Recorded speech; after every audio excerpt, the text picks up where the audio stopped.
Criminal branding. A hot iron would burn a symbol into your skin to mark what you did, like thief, criminal, or liar. I've put this one as the least brutal because it usually wasn't meant to kill you. It was meant to label you forever. No jail needed, because your body becomes the record. And once you're branded, you don't escape the past. Elephant's foot. In parts of Asia, especially India, rulers used elephants not just for war but for punishment. The victim would be brought into a public area and a trained elephant would approach slowly. In the fast version, it was instant. One stomp to the head and it was over. But some kings preferred the slow version. They ordered the elephant to crush non-vital parts first, like a leg, an arm, and the ribs. The crowd didn't just watch someone die, they watched someone get dismantled. Power isn't loud when you're crushed by it, it's heavy. The rack. In medieval Europe, the rack was used when rulers wanted something more valuable than your life. They wanted your confession. The victim would be strapped down with ropes tied to arms and legs, and then the machine would stretch the body slowly. Joints popped and ligaments tore. And the worst part is the victim stayed alive long enough to answer questions. It wasn't an execution. It was a conversation with your bones. Roman decimation.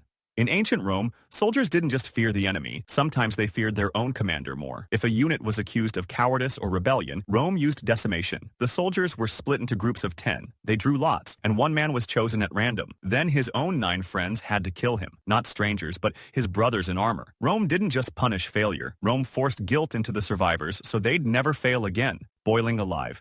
This one wasn't about killing you, it was about making the crowd remember the sound. The victim was lowered into a huge pot of liquid, sometimes water and sometimes oil. In some cases, they didn't drop them in, they lowered them slowly, first the feet and then the legs. The skin blistered and muscle cooked. And the worst part is, you stayed conscious longer than people think. A slow execution disguised as justice. Catherine's wheel.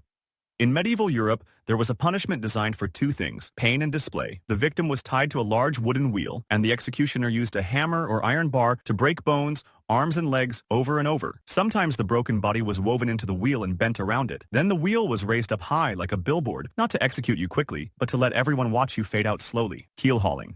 Sailors feared storms, but they feared this more. The victim was tied to a rope and dragged under the ship from one side to the other. If they didn't drown, the bottom of the ship finished the job. Barnacles, sharp wood, and rusted nails ripped skin like sandpaper. And if the victim survived, they did it again. The ocean didn't kill them. The ship did. The Brazen Bull.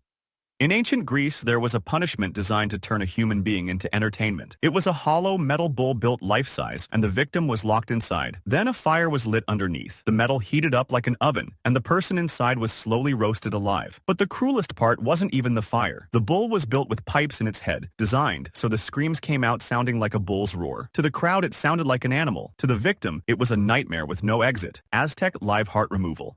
In the Aztec Empire, sacrifices weren't hidden, they were public. On top of massive temples, the victim was laid on a stone altar, and priests used blades made from volcanic glass. In one brutal motion, the chest was opened, and the heart was pulled out while it was still beating. Then it was lifted toward the sky as an offering to the gods. The crowd didn't just watch death, they watched religion turn into violence. The victim didn't die for a crime, they died to feed the sun. Hanged, drawn, and quartered.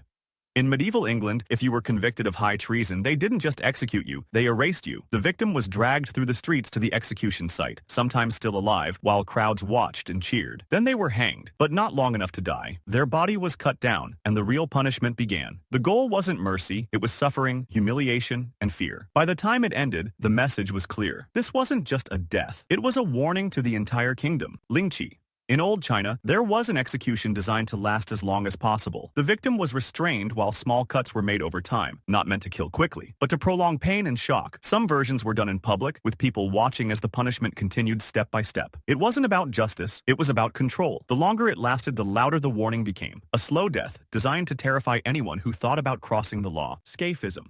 Many historians call this one of the brutal punishments ever. It was used in ancient Persia and it wasn't quick. The victim was trapped between 2 boats or inside a tight wooden frame. Then they were force-fed milk and honey, and their skin was coated in it too. It wasn't kindness, it was bait. Insects came first, then flies, then bigger creatures. The victim stayed alive while their body became a feeding ground, day after day. Not a clean death, not even a human death, a slow decay while fully conscious.